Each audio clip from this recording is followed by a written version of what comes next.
Hi, I'm Megan and welcome to my kitchen. In today's video, I'm going to be sharing with you some spring recipes. These are so delicious. We're going to use some of the best of what's in season right now, things like asparagus, sugar snap peas, spinach, strawberries, lemon, to make 4 yummy springtime recipes. So I hope that you like this video and that you will give these recipes a try. Let's get into them. First up, we're going to make spinach puffs. This recipe and all of the recipes from today's video will be linked in the description box below for you. And quick disclaimer, this recipe is actually called Croc's Spinach Puffs, which when I saw this, I loved it. I love The Emperor's New Groove. I'm 40 and I don't care. I still watch that movie on a regular basis.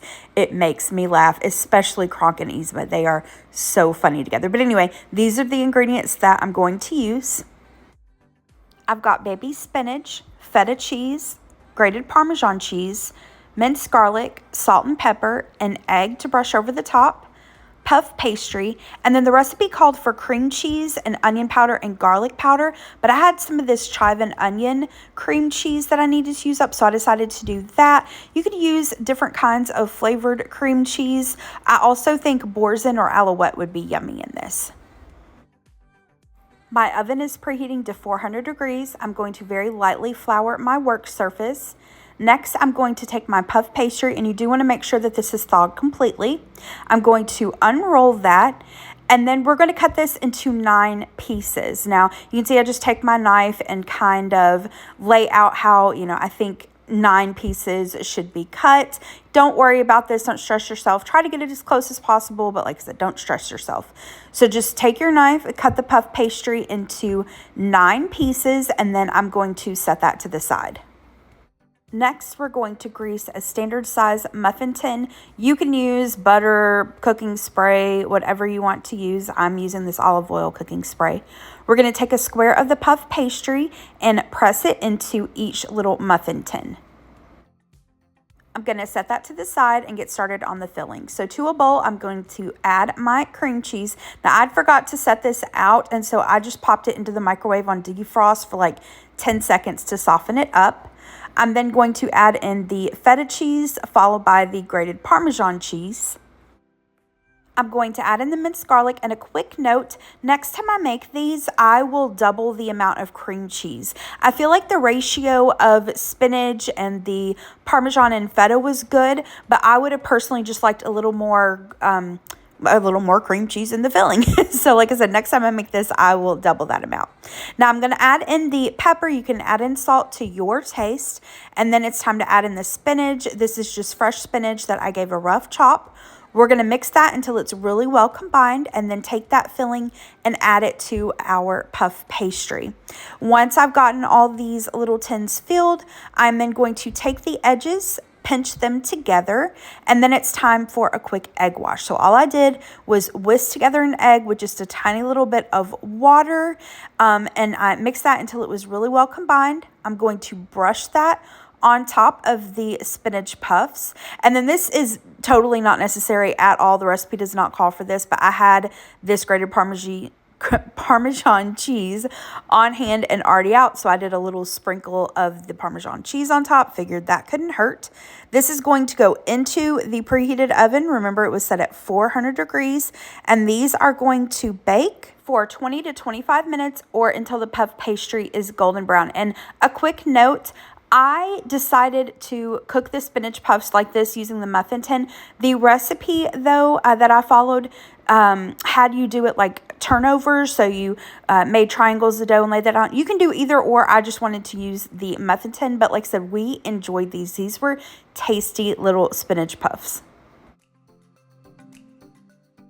Next, we're making a sugar snap pea salad with radishes, feta, and arugula.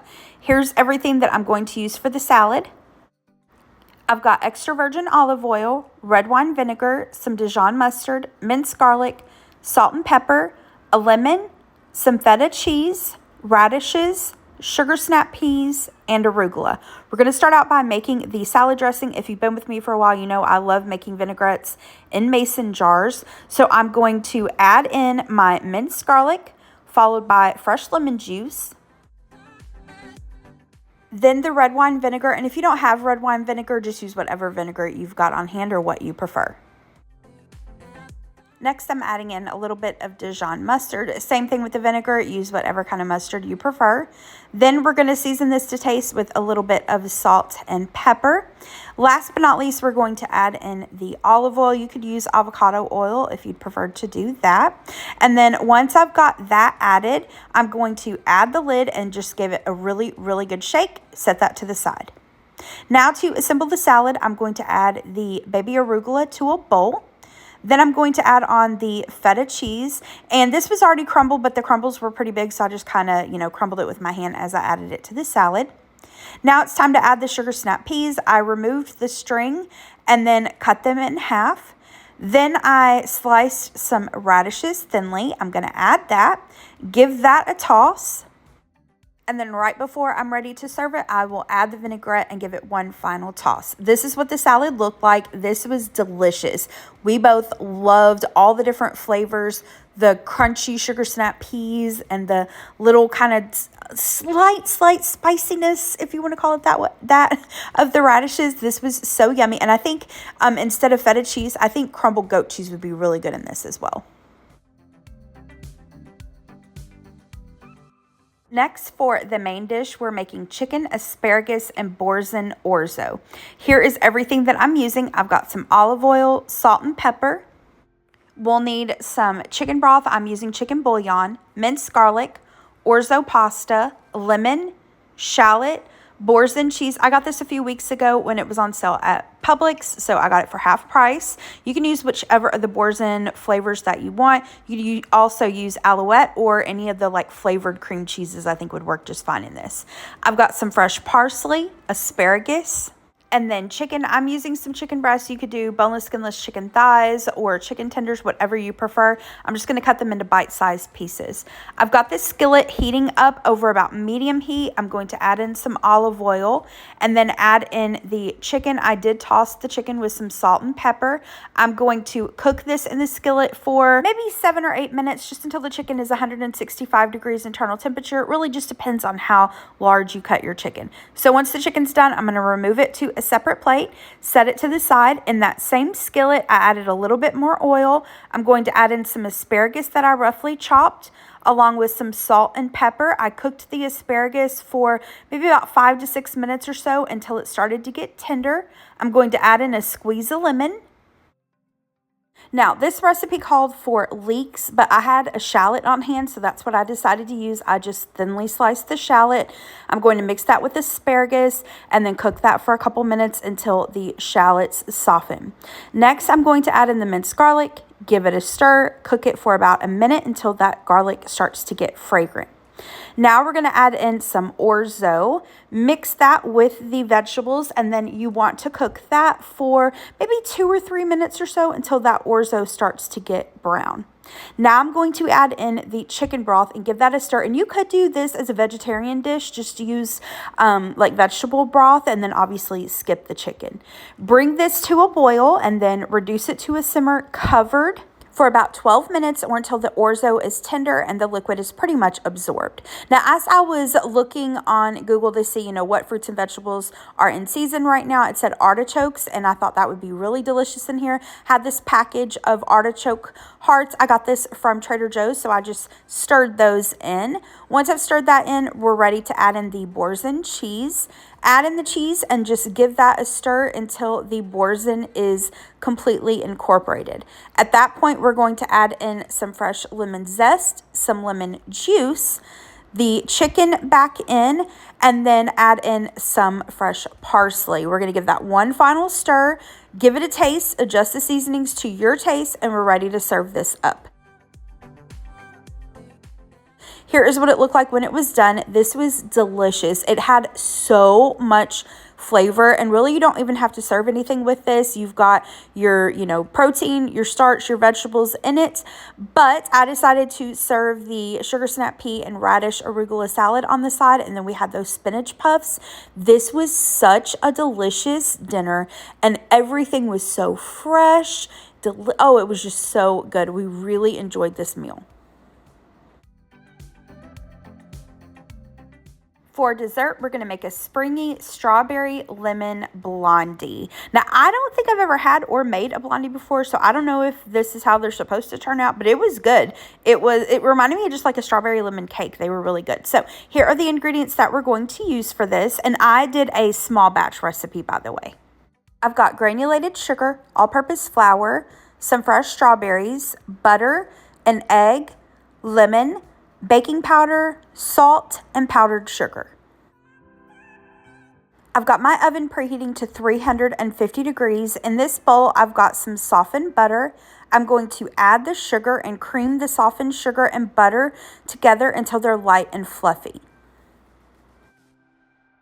Next, I'm going to add in my egg and once again beat it until it's light and fluffy. Now, I halved the recipe and I only needed like a tablespoon of egg, so that's why I put it in this little bowl and mixed it really well. Once that egg is incorporated, we're going to add in the fresh lemon juice and again, mix it until it's well combined. I then took a rubber spatula and scraped down the sides and just gave it a little stir with that to make sure it was well combined. Now to another small bowl, we're going to add in the flour, the baking powder, salt, and then the recipe says that you could also add in just a tiny pinch of cinnamon. It's not enough to where you would taste the cinnamon, but it would give just a little bit of warmth. We're going to add the dry ingredients to the wet and gently fold this mixture. Now, I didn't want to over mix the dough, so at this point, I decided to add in my fresh strawberries. I chopped these up. Actually, I diced them. I'm going to mix that until there's basically no dry flour left, and we're going to put this into our baking dish. Now, the recipe says to line a 9-inch pan with parchment paper. I forgot totally to do the parchment paper. It would have made it easier. So I would suggest you doing that. And then because I halved the recipe, I can't remember if this is a 5-inch or 6-inch instead of the 9-inch. But if you're making the full, recipe, you would use a 9-inch. So this is going to go into that preheated oven, and this is going to bake for about 25 to 35 minutes until the blondies start to get a little golden brown around the edges and a toothpick inserted into the center comes out clean. While the blondies are cooling, we're going to make the glaze. So I'm going to take these strawberries and we're going to puree them. You could use like a regular size blender. 1, I don't have one anymore. 2, for the amount of strawberries I'm using, this little Ninja blender works just fine. So like I said, I'm just pureeing the strawberries and then set them to the side. In a little bowl, I'm going to add in the powdered sugar. The recipe said to sift this. I think I forgot, but to be honest with you, even if I didn't forget, I wouldn't have sifted it anyway, just being lazy. But once I've got the powdered sugar there, we're going to add the strawberry puree, some fresh lemon zest, the lemon juice, give that a really good mix, and then give it a taste. If you want a little more lemon juice, add a little more lemon juice. Once it's the right consistency, we're going to pour that on top of the blondies and then allow that glaze to set.